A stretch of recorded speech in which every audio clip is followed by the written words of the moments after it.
Is reckless abandon your favorite part of making an abstract painting, but you're unsure of how to go forward and somewhat afraid of losing the freshness that you have?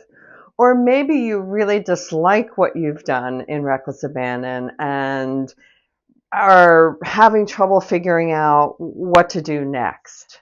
So in this video, I'm going to go back into this painting, which I did in Reckless Abandon in video 100, and talk you through phase 2 as I'm thinking about it, which is critical analysis.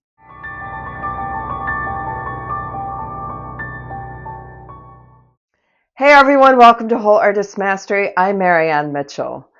I love sharing the expertise that I have gained in the 40 years that I've been a practicing professional fine artist, and I really hope that it helps you grow as an artist. So if you like what you see, please like this video and subscribe to the Whole Artist Mastery YouTube channel so you can help the channel grow and reach other artists like you.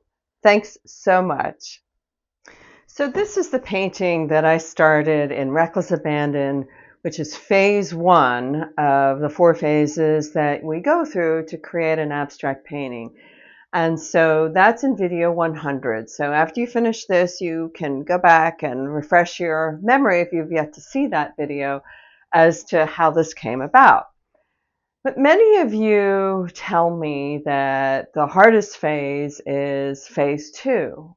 How do you go back into critical analysis, especially if you really like what you have there? It's very fresh and very intuitive expression, but you know that it has yet to really reach resolution. And so it's difficult to go back into pieces like that because you're afraid you're going to lose the freshness. And yet, you know that you do need to go back into it. So you kind of checkmate yourself. So phase 2, which is critical analysis, is a way to help you continue to move forward. Now, I want to make a note here that there's a very different feeling between critical analysis and judgmental criticism. So here's the difference between the two. Judgmental criticism goes something like this. There's nothing here I really like. This is terrible. The colors are muddy. There's nothing here that has any redeeming factor, and I don't like the colors. I don't like what happened. I don't really want to go back into it. So after I say that to myself, I feel very deflated, like, well, what's the point? So here's how to think in critical analysis. Now you look at your piece and you ask yourself questions. All right, so what do I like about this? Is there anything I like about it? Are there any colors? Is there any place that I feel invited to, or that I'm curious about, that I want to build on initially, knowing that where I go is just the beginning of a whole new phase here. So when you ask yourself forward thinking questions, you invite yourself to keep going. And if the answer to all of those questions of, do I like anything here? Are there any colors that I find intriguing? Any places that I want to build on? And if the answer is, there's nothing here, then you simply continue on in reckless abandon. So I'm going to walk you through my thought process here. And this is completely unrehearsed. I'm just going to be talking as I'm looking at the painting. Spent a little bit of time earlier today looking at it, trying to see if I could fast track this whole process while I'm talking to you. And so 2 things come to mind first. One, the last several paintings that I have been working on, and a couple of them are now completed, have been in the blue and black and cream gray color palette. And I'm kind of tired of that. which might be why I gravitated to the warm palette when I started in Reckless Abandon. Keep in mind that was completely unpredetermined. I just felt like, okay, it's time for me to work in warm colors, which really is more of my natural palette. So I've been staying away from it because I've been feeling more like what I want to express in my work requires cool colors, the deep dark blue and the blue blacks, and juxtaposed with the very light creams and grays. But I feel inside me this need to bring warmth back into my work.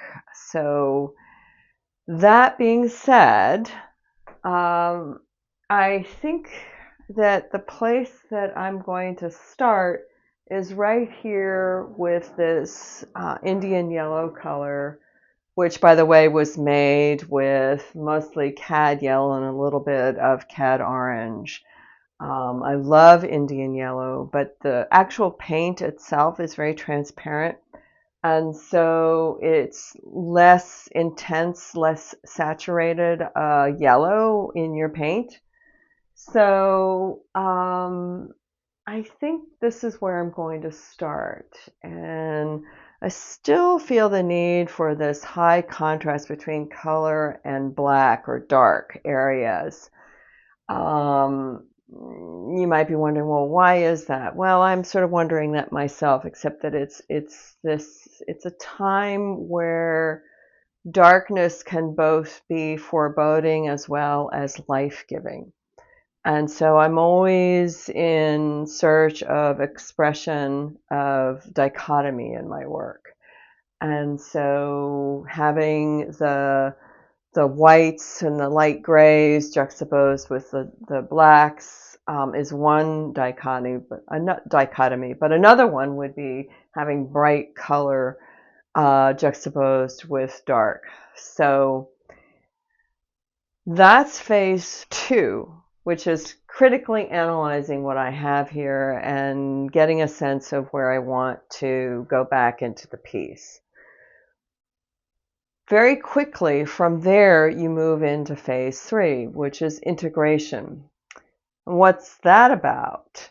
Well, that's the integration of your thoughts that you've just sort of pulled together in critically analyzing what you have here, and keeping that emotional resonance or that emotional frequency that you've tapped into in Reckless Abandon forefront at the same time. So you're really dancing back and forth between the intellectual decision-making process of how do I want to start building a composition here, and the intuitive emotional connection to what you may have started in your painting. So I invite you to stick around, watch me do this. If you're unfamiliar with my 4 phases of making an abstract painting, I invite you, before I get started, to go to the Whole Artist Mastery website. Subscribe to the website. You'll be on my mailing list, and with that you'll get a free PDF guide that talks a lot about what Whole Artist Mastery is about and some of the components to it, one of which is a description of the 4 phases. So here I go.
Okay, so here we are.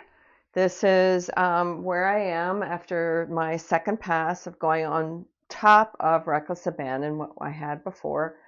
And as I mentioned, I was most intrigued by the Indian yellow orange area, so I started there and then followed through on my feeling that I wanted to contrast that with black.